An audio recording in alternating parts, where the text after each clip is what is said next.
Bismillahirrahmanirrahim. Assalamualaikum warahmatullahi wabarakatuh. Alhamdulillahirabbil alamin. Assalatu wassalamu ala asrafil anbiya'i wal mursalin Sayyidina Muhammadin wa ala alihi wa ashabihi ajma'in. Pertama sekali mari kita bersyukur kehadirat Allah Subhanahu wa taala. Berkat limpahan rahmat dan karunia-Nya kepada kita semua. Pada kesempatan ini kita masih diberikan kesempatan oleh Allah sehingga kita dapat melaksanakan aktivitas dalam kehidupan kita. Kemudian salawat dan salam kita sampaikan kepada junjungan alam Nabi besar kita Muhammad sallallahu alaihi wasallam dengan mengucapkan Allahumma shalli ala sayyidina Muhammad wa ala ali sayyidina Muhammad. Semoga kita diberikan syafaat oleh baginda Rasulullah SAW di yaumil mahsyar kelak. Kaum muslimin dan muslimat yang berbahagia, dalam kesempatan ini izinkanlah saya menyampaikan tausiah Ramadan yang diberi judul Membangun Keluarga Sakinah. Kaum muslimin yang berbahagia, kondisi bangsa Indonesia pada saat ini sedang dilanda musibah atau dilanda wabah yang datangnya dari Allah Subhanahu wa taala, yang mana bangsa Indonesia dilanda wabah yang bernama COVID-19 atau virus corona. Demikian juga halnya dengan kota Dumai yang kita cintai ini. Kalau kita lihat dari data kesehatan sudah sangat memprihatinkan. Bahkan dalam data kesehatan ODP sekarang sudah 1.003 orang, kemudian PDP 31 orang, dan yang positif sudah 6 orang. Ini sudah mencakup semua kecamatan yang ada di kota Dumai. Oleh karena itu, pemerintah kita, dalam hal ini pemerintah kota Dumai, telah mengadakan langkah-langkah usaha pencegahan agar COVID-19 ini tidak merebak kemana-mana. Sehingga beberapa kali rapat dengan Pemko Kota Dumai, kita melakukan pencegahan, yang mana standar kesehatan bahwa kita diminta untuk selalu mencuci tangan, kemudian kita diminta untuk menghindari daripada kerumunan. Bahkan di dalam bulan suci Ramadan ini, pemerintah Kota Dumai telah membuat edaran agar kegiatan ibadah pada bulan Ramadan di masjid-masjid boleh melaksanakan sholat tarawih, akan tetapi harus mengikuti protokol kesehatan, yaitu dengan mencuci tangan sebelum masuk masjid dan juga memakai masker ketika melaksanakan sholat.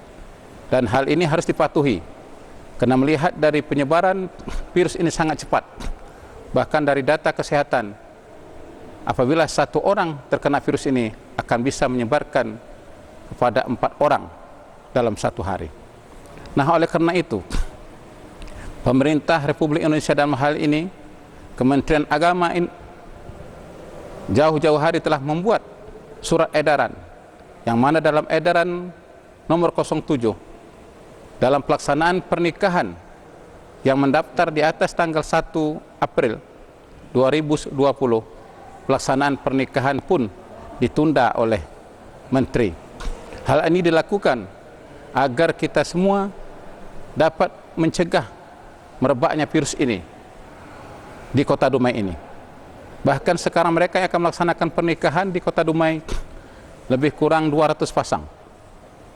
Kemarin kami melaksanakan rapat dengan Kepala Bidang Provinsi Riau. Di seluruh Riau sekarang ini yang mendaftar pernikahan sampai saat ini lebih daripada 2.000 pasang. Nah, kita memang kasihan melihat kondisi ini. Akan tetapi ini adalah merupakan wabah yang datangnya dari Allah Subhanahu wa taala. Oleh karena itu para calon pengantin hendaknya bersabar menunggu kapan berakhirnya virus ini.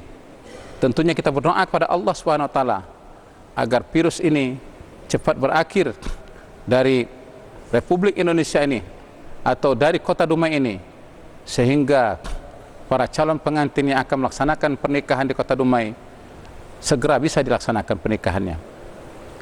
Memang para calon pengantin berharap di bulan Ramadan yang kita cintai ini mereka supaya bisa melaksanakan pernikahan.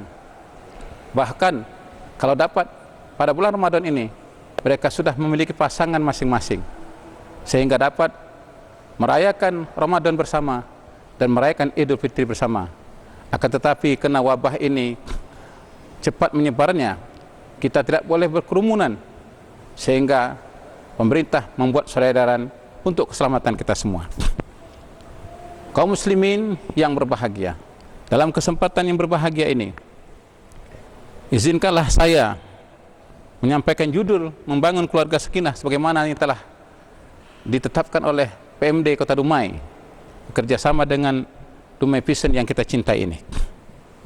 Bapak Ibu yang saya hormati, membangun keluarga sakinah, membangun keluarga sakinah sebagaimana Allah Subhanahu wa taala berfirman dalam surah Ar-Rum ayat 21. A'udzubillahi minasyaitonirrajim. Bismillahirrahmanirrahim. Wa min ayatihi an khalaqalakum min anfusikum azwajan litaskunu ilaiha wa ja'ala bainakum mawaddatan wa rahmah. Inna fi zalika laayatil liqaumin yatafakkarun. Dan dari tanda-tanda kekuasaan Allah Subhanahu wa taala yang menciptakan untukmu pasangan suami istri dari jenismu sendiri supaya kamu cenderung dan merasa tentram kepadanya, dan dijadikan pula di antara kamu rasa kasih dan sayang. Sesungguhnya pada yang demikian itu terdapat tanda-tanda bagi orang yang berpikir.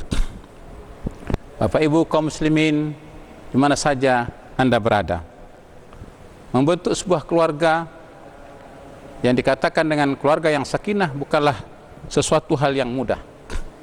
Karena berbicara tentang keluarga sakinah, yaitu keluarga yang tenang, keluarga yang tentram, keluarga yang damai. Berbicara masalah keluarga, tentunya kita berbicara tentang pernikahan. Apa yang dikatakan dengan pernikahan? Profesor Dr.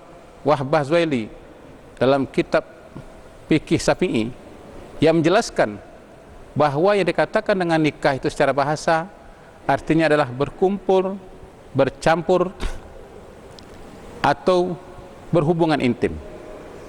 Dan secara syariah yang dikatakan dengan nikah itulah suatu akad yang menghalalkan hubungan intim antara seorang laki-laki dengan seorang perempuan. Itu yang dikatakan dengan pernikahan di dalam hukum Islam. Kemudian di dalam Undang-Undang Perkawinan nomor 1 tahun 74 yang dikatakan dengan nikah itu ialah ikatan lahir dan batin antara seorang pria dengan seorang wanita sebagai suami istri untuk membentuk rumah tangga yang bahagia, kekal berdasarkan ketuhanan yang Maha Esa. Bapak Ibu kaum muslimin yang berbahagia, dari pengertian di atas bahwa nikah itu adalah merupakan suatu akad yang membolehkan hubungan antara laki-laki dan perempuan. Sebagaimana para calon pengantin yang akan melaksanakan pernikahan, mereka datang ke kantor KUA mendaftarkan pernikahan mereka. Karena nikah setelah diatur dalam Undang-Undang Perkawinan nomor 1 tahun 74 di dalam pasal 2 ayat 1 bahwa nikah itu sah menurut hukum agama dan kepercayaan itu. Dan di dalam pasal 2 ayat 2 dinyatakan bahwa tiap-tiap perkawinan dicatat menurut peraturan perundang-undangan yang berlaku. Kaum muslimin yang saya hormati, nah di dalam pelaksanaan pernikahan agar rumah tangga atau keluarga menjadi rumah tangga yang sakinah atau rumah tangga yang tenang dan tentram itu tidaklah bisa dilakukan tanpa melalui pernikahan yang benar atau pernikahan yang sah. Ada kita lihat bahwa mereka mengatakan mereka sudah berkeluarga, akan tetapi mereka tidaklah melangsungkan pernikahannya melalui suatu proses pernikahan yang benar. Mereka menganggap mereka sudah menikah atau sudah berkeluarga, akan tetapi rukun dan syarat perkawinan tidak mereka penuhi. Kadang-kadang mereka menikah, mereka tidak mempunyai wali. Bahkan mereka yang menikah ini masih berstatus sebagai istri orang atau masih berstatus sebagai suami orang. Nah tentunya kalau di kantor KUA yang calon pengantin seperti ini tidak bisa dilaksanakan.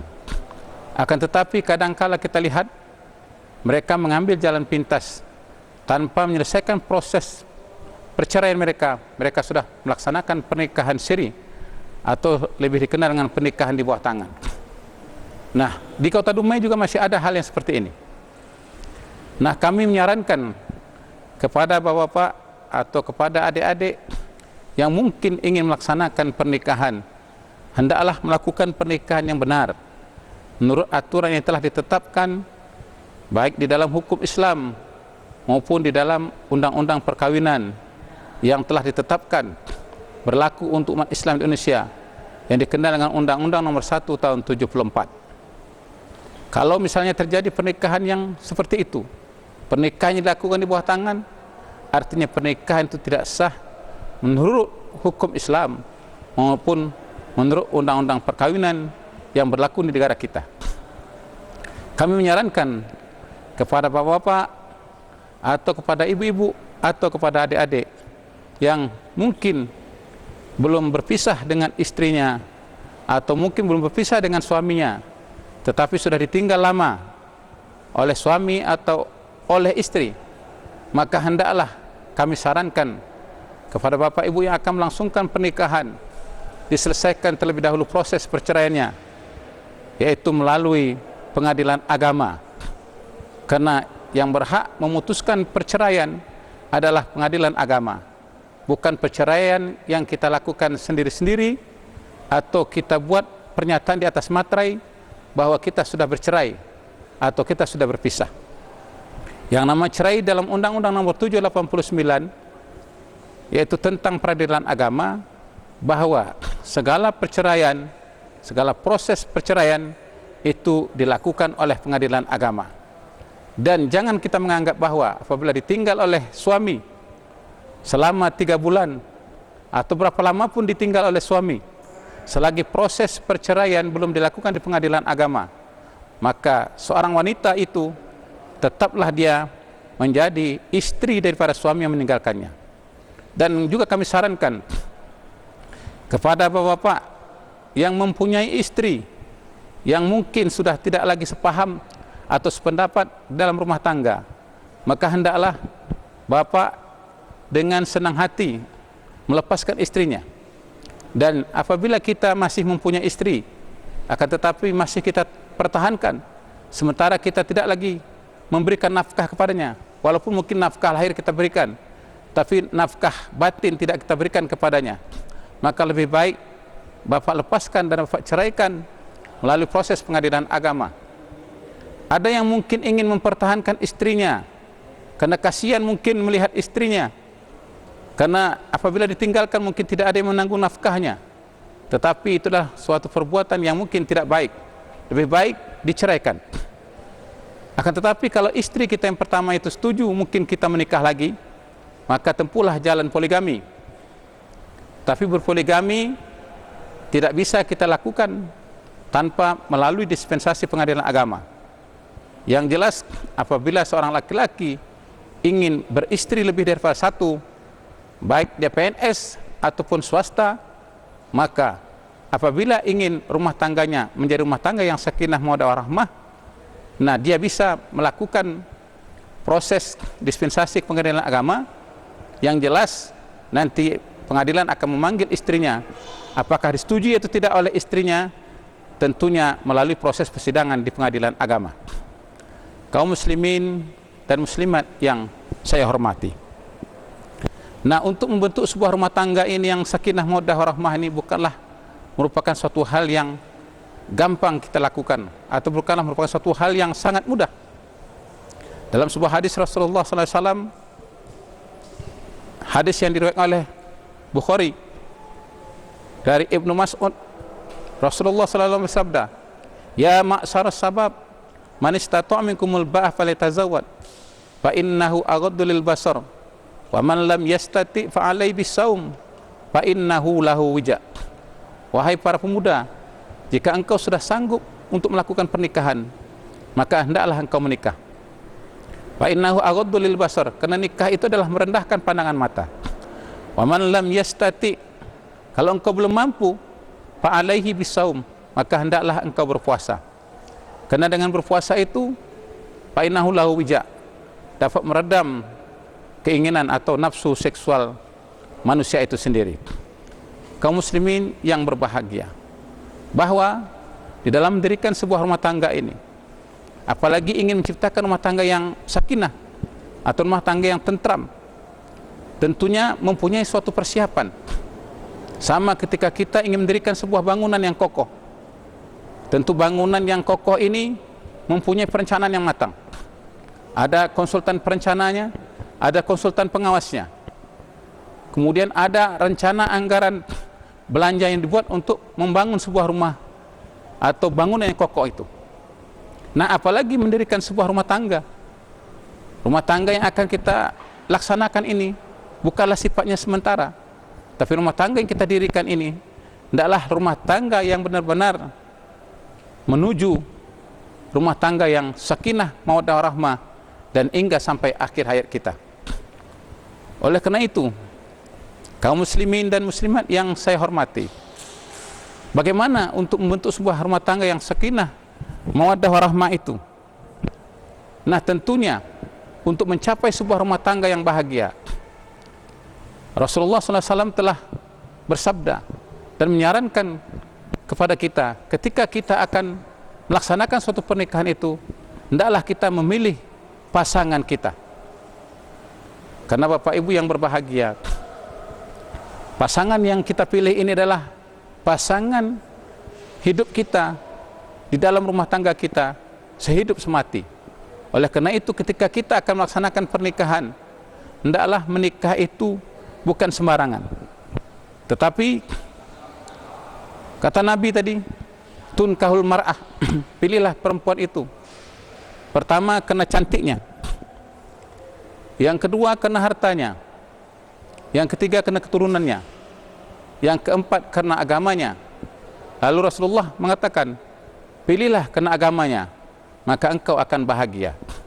Nah, walaupun ketika kita memilih pasangan kita, bahwa perempuan itu cantik, kemudian kaya, dan keturunannya mungkin dari keturunan yang berharta, keturunan yang bagus, akan tetapi tidak memiliki akhlak atau agama yang baik, maka ini tidak disarankan untuk menjadi pasangan hidup di dalam rumah tangga kita.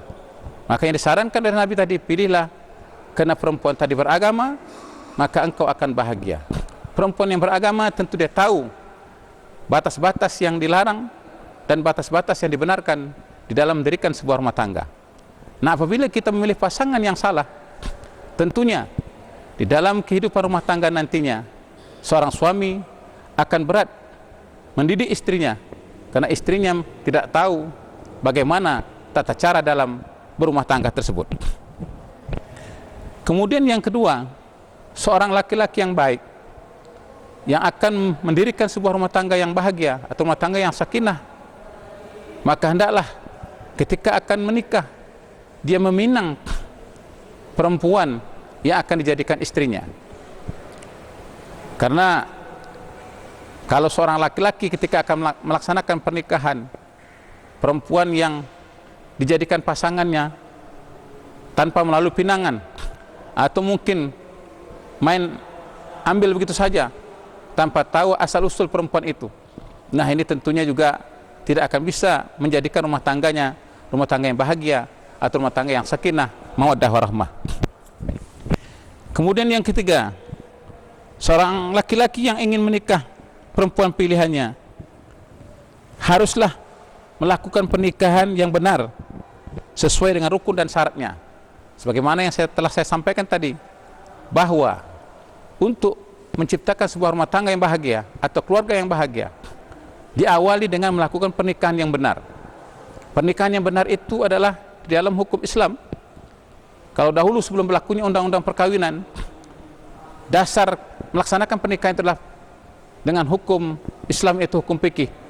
Akan tetapi setelah adanya undang-undang perkawinan nomor 1 tahun 1974, segala aturan pernikahan, segala aturan perkawinan, maka calon pengantin yang akan menikah hendaklah melakukan pernikahan yang benar mendaftarkan pernikahannya di kantor urusan agama, sehingga perkawinannya tercatat. Dan ketika nanti setelah menikah, mereka yang sudah mempunyai buku nikah atau mereka yang sudah tercatat di kantor urusan agama, apalagi sekarang pernikahan sudah online, artinya pernikahan sekarang sudah terdaftar dan terhubung di catatan sipil. Dan mereka yang menikah melalui pernikahan di kantor KUA ini, mereka tidak akan bisa menipu pasangannya, karena terhubung dengan catatan sipil, seluruh pernikahan itu sudah terdaftar dan sudah tercatat. Dan mereka yang menikah di kantor KUA, jelas mereka inilah orang-orang yang nantinya mempunyai administrasi pernikahan yang lengkap, dan tentunya mereka bisa membentuk sebuah rumah tangga yang bahagia, rumah tangga yang kekal berdasarkan ketuhanan yang Esa, dan rumah tangga yang diridhai oleh Allah SWT. Amin ya rabbal alamin. Dan marilah sama-sama sekali lagi kita berdoa, semoga Allah SWT mengakhiri COVID-19 ini dalam waktu dekat ini, sehingga pasangan pengantin yang tertunda tadi, insya Allah mereka segera bisa akan dilaksanakan pernikahan mereka. Wallahu muwaffiq ila aqwamit thoriq. Wassalamualaikum warahmatullahi wabarakatuh.